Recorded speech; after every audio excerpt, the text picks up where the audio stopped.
wilayah Lamu, wilayah Palimanan, wilayah Gegesik, Ciawi, Pelanganan, dan segala macam. Ini masuk wilayah kerajaannya Raja Galuh. Kerajaan Raja Galuh pusatnya di Majalengka. Rajanya namanya Cakraningrat.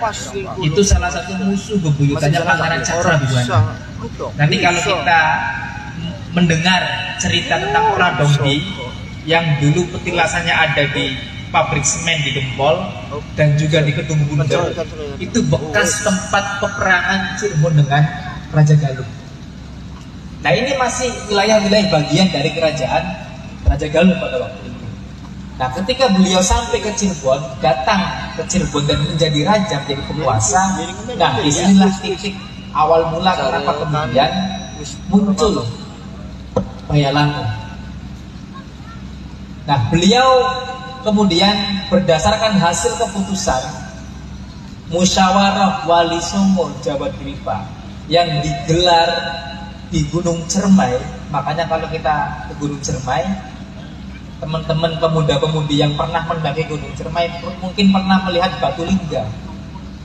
Nah, batu lingga itu merupakan saksi bisu ketika ada musyawarah Sunan Gunung Jati dikukuhkan sebagai penguasa Cirebon dan dikukuhkan mendapat gelar Susuhunan, sehingga beliau diberi gelar Ingkang Sinuhun Jati Purbawisesa Sayyidin Panetep Panatagama Khalifatur Rasulullah Kutubiz Zaman ing Tanah Sunda. Bersamaan dengan pengukuhan beliau di tahun 1482 atau Dwadasi Suklapaksa Cetramasa Saharsa Matang Puspapan. Disitulah kemudian hari dan tanggal penetapan itu menjadi hari di mana Kabupaten Cirebon menetapkan hari jadinya dari 1482. Setelah itu beliau berinisiasi untuk membuat Masjid Agung Sang Cipta Rasa. Nah, di dalam naskah Negara Kertabumi, Sunan Gunung Jati itu punya banyak sekali murid yang bermazhabnya Syafi'i.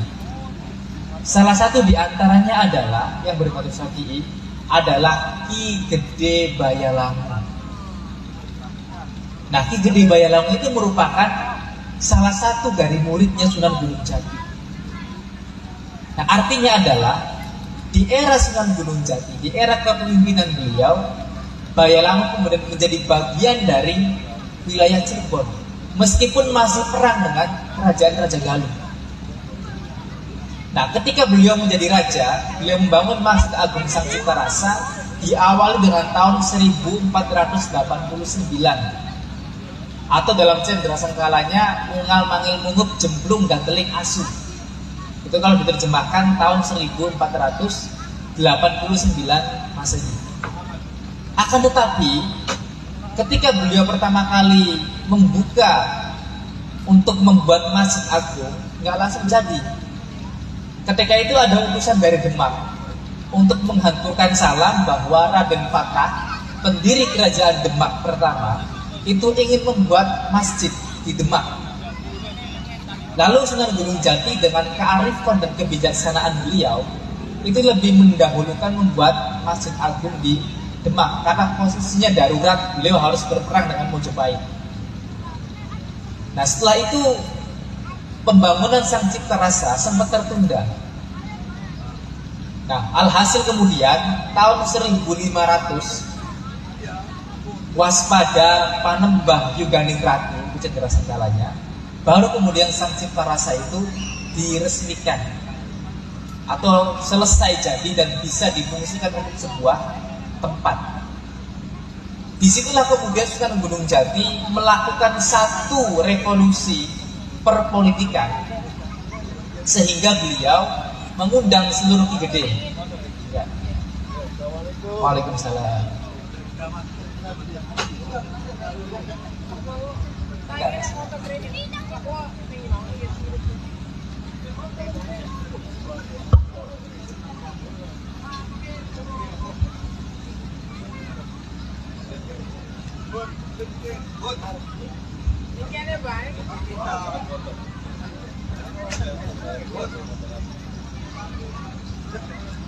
Gak boleh lajengaken nggih. Nah, di tahun 1500 ini Sunan Gunung Jati membuat satu revolusi dalam perpolitikan dan sosial, juga kebudayaan. Beliau mengundang seluruh para gede-gede ini untuk melakukan sebuah kegiatan yang disebut dengan Sebat Kliwon. Sebat Kliwon itu sebuah kegiatan di mana beliau mengumpulkan para gede-gede seluruh wilayah yang menjadi bagian dari kerajaan Cirebon pada saat itu untuk bermusyawarah. Kegiatan Sebat Kliwon ini dilakukan setiap 1 bulan sekali, setiap malam Jumat Kliwon di Masjid Agung Sang Cipta Rasa. Nah, ini kebetulan bertepatan pada malam hari ini kita melakukan diskusi tentang sejarah Desa Bayalangu di malam Jumat Kliwon. Nah, maka di Sebat Kliwon inilah kemudian Sunan Gunung Jati mengundang para Ki Gede, salah satunya adalah Ki Gede Bayalangu. Nah, di tahun 1500 ketika Sunan Gunung Jati mengundang Ki Gede Bayalangu, inilah yang kemudian menjadi titik tolak, titik awal kenapa kemudian muncul istilah Bayalangu, karena dinisbatkan kepada Ki Gede Bayalangu, penguasa wilayah Bayalangu. Itu dari situ. Maka kemudian berdasarkan catatan naskah yang ada, yang saya pernah kaji, maka analisis inilah yang menurut saya itu paling mendekati kebenaran untuk penetapan hari jadi Bayalangu. Maka sejak tahun 1500, sejak adanya Ki Gede Bayalangu dan diundangnya beliau dalam sebuah upacara namanya Sebat Kliwon di Masjid Agung Sang Cipta Rasa, maka sejak itulah kemudian kita mengenal wilayah Bayalangu. Adanya wilayah Bayalangu itu jauh lebih dulu sebelum munculnya pemerintahan desa Bayalangu. Sehingga yang hari ini kita peringati adalah munculnya wilayah Bayalangu yang dikepalai oleh Ki Gede Bayalangu. Karena sebelum adanya Ki Gede Bayalangu belum teridentifikasi siapa penguasa Bayalangu pada waktu itu, dan belum muncul istilah Bayalangu. Maka sejak era Sunan Gunung Jati dan adanya upacara Sebat Kliwon tahun 1500 atau Waspada Panembah Yoganing Ratu, ini merupakan titik awal, titik tolak kemudian kita menetapkan sejarah hari jadi Bayalangu, baik Bayalangu Lor maupun Bayalangu Kidul. Karena kalau kita bicara tentang sejarah desa, itu pasti kita bicara secara keseluruhan sebelum adanya pemekaran. Nah, kalau adanya pemekaran itu bagian dari dinamika sejarah desa yang kemudian ada di Bayalangu Lor dan ada Bayalangu Kidul. Tapi titik awalnya itu secara bersamaan, sehingga baik Bayalangu Lor dan Bayalangu Kidul itu sama-sama sebenarnya mempunyai titik awal sejarah yang sama, yaitu ketika Ki Gede Bayalangu menjadi penguasa Bayalangu pada saat itu. Nah, yang menarik lagi adalah sejarah dan dinamika Bayalangu ini sangat luar biasa. Ada cerita-cerita mengenai Nyimas Gandasari, ada cerita mengenai Fathahillah. Itu merupakan orang-orang yang terlibat di dalam perpolitikan Sunan Gunung Jati pada saat itu. Fathahillah merupakan menantu dari Sunan Gunung Jati sekaligus panglima dalam perlawanan terhadap Sunda Kelapa yang waktu itu hendak diduduki oleh Portugis. Kalau kita mencermati tentang sejarah perang antara Cirebon dengan Portugis di Sunda Kelapa atau di Jakarta, itu terjadi tahun 1527. Ketika Sunda Kelapa bebas dari cengkraman Portugis, maka tahun itu yang menjadi patokan hari jadi Jakarta. Jadi Jakarta itu hari jadinya bertolak pada tahun 1527. Jadi masih lebih tua desa Bayalangu, masih lebih tua Bayalangu, karena Bayalangu awal abad 16 atau tahun 1500. Nah, usia Bayalangu yang sudah sepuh ini, yang sudah tua ini karena perjalanannya begitu panjang, ini harus kita jaga sejarahnya, harus kita jaga tradisi dan kebudayaannya. Karena Bayalangu saya pikir punya banyak segudang tradisi, punya banyak kesenian, terutama berai, kemudian genjering rudat, dan juga kesenian-kesenian yang lain, yang itu sebenarnya punya cerita panjang untuk bisa diceritakan.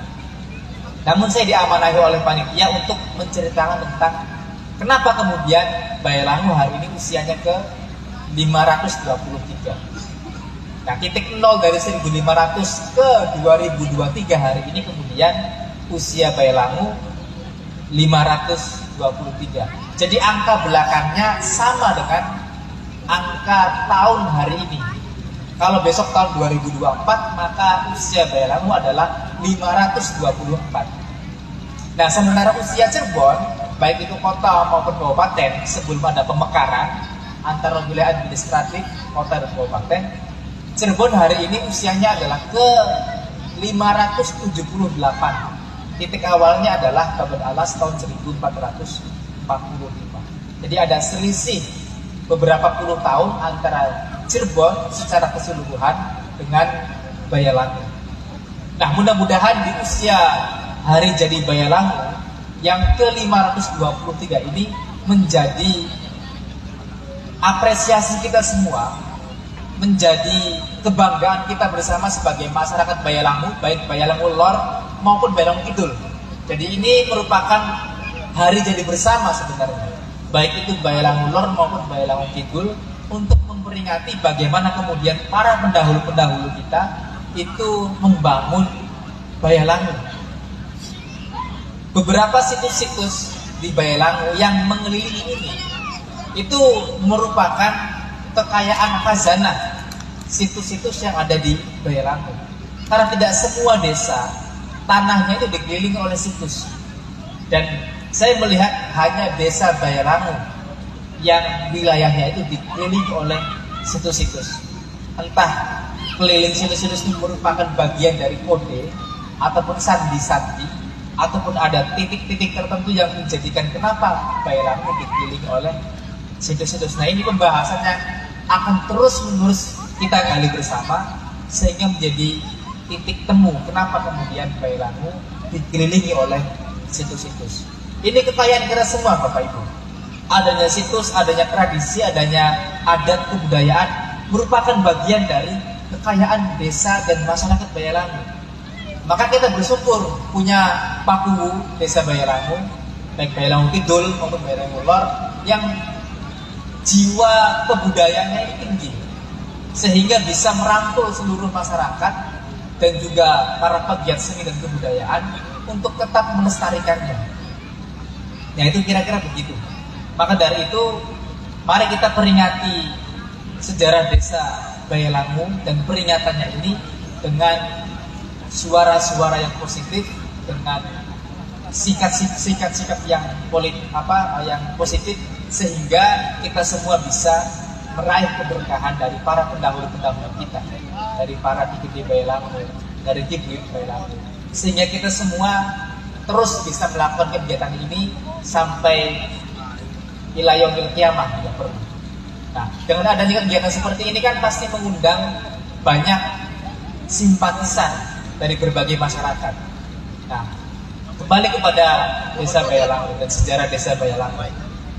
Cerita-cerita yang berkembang di Desa Bayalangu itu pernah ada seorang dalang namanya Kiai Bayalangu.